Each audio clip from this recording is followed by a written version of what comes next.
ધણી કેન્સર વાળા હોય અને પોચે આ સભામાં બેઠા હોય કેન્સર વાળા અહીં શંકર તો પોચે પોચના કેન્સર ગોળી ન પીધું તો મારું નામ જા પડી ને લ્યા ભાઈ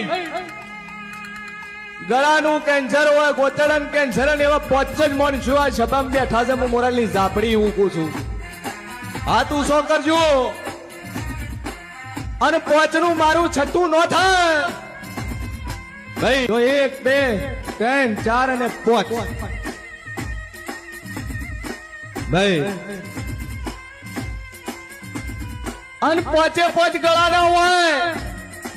પોચે પોચ મોઢાના કેન્સર હોય અને પોચના કદાચ અશ્વિન 50 દાડા બોલું છું 51 બનવા નો આલું અને પોચે પોચના કદાચ 51 દાડા થતા કેન્સર ગોળી ન પીધું મારું નામ દા આપડી નહીં લ્યા.